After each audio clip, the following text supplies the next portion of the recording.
gaming.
Oh, come on already!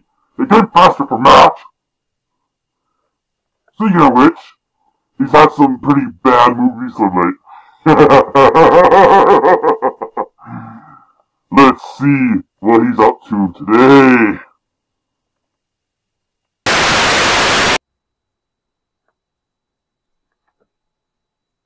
Hello everyone, welcome back to the show. Yeah, apparently the weather's already changed outside and my hair's gotten shorter again. Magic! But, yeah, apparently last time when I reviewed, Splatterhouse, or actually the time before last when I reviewed the Splatterhouse series, I apparently got a little bit of extra notice compared to normal. Apparently there's a couple of retro gamers out there that saw it and really liked it. And they would like to see more, of course. So, being in the semi-horror festive moment that I am right now, let's do something else retro, yet horror-based, in video games. To that, we give you Gargoyle's Quest. And once you see the front screen here, yes, I know what you're thinking. It says Capcom on there. But don't be worried. This is a Golden Age game, when they weren't acting like asses and ruining things for their freaking players. Made originally for the original Game Boy and recently ported over to the 3DS, Gargoyle's Quest is a great small little game that could. Though I find it very odd that apparently no one else around here has actually really mentioned it all that much. But we'll get to that in a moment. First thing you're possibly wondering though, however, is where did this game come from? Easy, or hard, depending on what you thought of the original game that this was spawned off of. Gargoyle's Quest is actually a spin-off series of games based on another very hard series called Ghosts and Goblins. This series is known for being very hard platforming series of games, which has had their other spin-off Maximo, which did more or less the same thing, only it was actually in 3D world, like on PlayStation 2, compared to the side-scrolling which Ghosts and Goblins continues to be no matter what platform it's on. In fact, both Arthur's series of Ghosts and Goblins and Red Armor's series of Gargoyle/Demon series have both stayed 2D, while Maximo is the only part of the series to actually ever go 3D. Although, with the graduation of time, they have added some 3D effects to touch up the looks of things, they still very much play like a normal old-fashioned 2D side-scroller, including the PlayStation Portable version of Ghosts and Goblins, which I'm having a bit of time with. With all this info, though, it should be noted that there was a thing called the Speed Demon in the original Ghosts and Goblins game for NES. This thing very much resembles Red's Race. Nonetheless, gamers at the time thought that he was pretty cool looking despite being a very hard, non-boss fight. So despite how he pissed them all off, it was agreed that he was very impressive for a little monster that he was. So the idea was seeded that maybe they should make a game based off of him, because he got a lot of interesting questions out of fans. But it was also very risky to try and make a video game based after a character which was very much unlikable and very much a nasty, evil monster. So it was kind of a risk to go through with this thing and actually do it. So what Capcom intelligently thought at the time was, well, if we're going to do it, let's try and keep the costs low and see if the fans actually catch on to this. And in order to keep the costs low for designing the game, let's do it on Game Boy. Everything is much easier and cheaper on Game Boy. And that's pretty much why they decided to put this first game on Game Boy. But now, how does the game play? Being that it's a spin-off of a platformer series, obviously one expects this game to be a bit of a platformer as well. Half right there, my friends. Being that this is based around a demon, not only did they want the story to be something away from the old Save the Princess typical plotline, but they also want the gameplay to be changed a bit too. There's side-scrolling jumping, but there's also flying, and instead of hitting weapons with either melee weapons or firing magic of some sort, all the fighting is the character's breath attacks.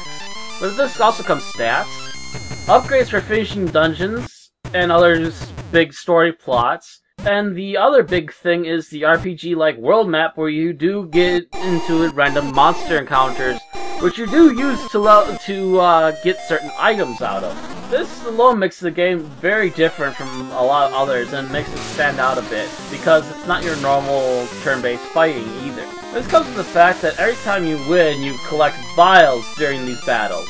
These vials contain the essence of life in the Netherrealm.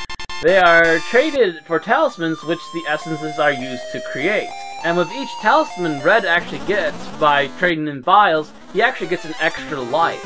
Because yes, there are lives. There's a certain finite number of lives you can have in this game. But the plus side is, if you are running low on lives, you can actually leave a dungeon and go back out and try and collect more vials to collect more talismans. So the game, if you're not very good at it, can last you quite a long time. However, with this being an older game that it is, there are some problems. First of all is no saving. You actually had to talk to a ghoul in town for a lot of the towns and get a password from him, which you use to load your game again. But as much as one would hate passwords, it actually saves everything, including the number of lives you have, as well as the number of vials and what town you're at. So it actually is handy, and it's not exactly the longest password system I've ever seen either, so it did its job relatively well and as painless as possible for its time. The story is fairly simple. You are Red Armor, or due to bad translations something of the like, you're called Firebrand throughout this game. Apparently you are an abnormal gargoyle, and the residents of the Netherrealm have called upon you to save them from the army of the Dark Fog. The people are in fear of these things that can actually permanently kill them, despite being in a demonic world and almost everyone being undead creatures. Apparently these evil people can actually permanently put an end to them. After killing some locals and depowering a lot of the rulers of the Netherworld, Red Armor must now go about to the realm trying to get the items of power back and helping the realm's rulers, and boosting his own power in the process. There are about 4 levels to each stat that you gradually upgrade in the game. First is flying. This helps for the elongated glide to the point that by the end of the game you will be able to glide as long as you want, without having to worry about replenishing stuff. There's armor, which helps increase your hit points. And finally the attacks. The attacks do all sorts of things in this game. The first upgrade for attacks you get allows you to break open certain blocks while in the side-scrolling game. The second attack you get actually allows you to shoot at spikes on walls and actually land on the attack that you threw at the spikes. You can then jump off and proceed to do the same thing again and again until you get it up to the height that you're looking to get at. And the third upgrade is the one and only thing that can actually hurt the final boss at the very end of the game. I'm not sure about the second upgrade, but in general, pretty much all the attack upgrades do more damage than the previous attacks, so you're going to be swapping these out once in a while to do either certain things inside a level or the fact that monsters are only weak to a certain attack. On a final note, Red, aka Firebrand, never talks the entire game. This, much like Link, allows the player to kind of feel like they're actually the ones being the character that they're playing in this game. So what your reaction is to what people say is the actual general reaction of what the character should be thinking or saying.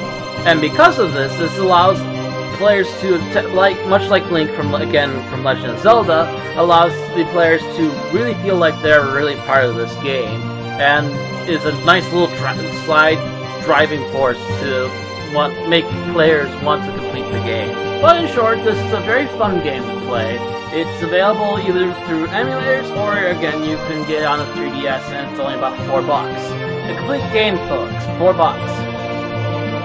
Capcom's not making much money off of this. And to be honest, it's a good enough game to deserve a buy. But via 3DS or emulators, you can do what is essentially a save state, where you can actually save your game in the middle of gameplay and come back to it later without having to worry about it being deleted unless someone else messes with it.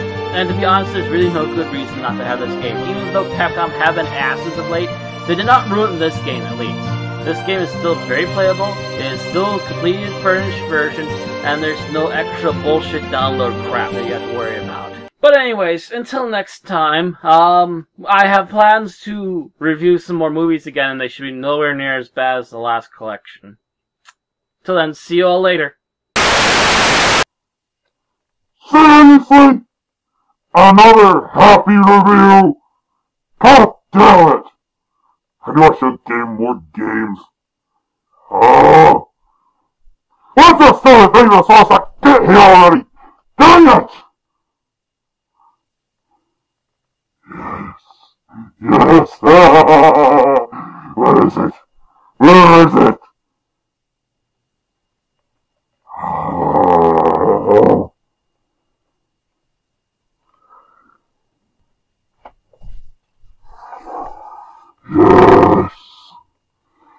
Yes!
Screw that up. Fuck! Things to make them look a little nicer. And fucking trucks coming through the middle of my fucking speech. But in short, this is a very small... Small. What the fuck?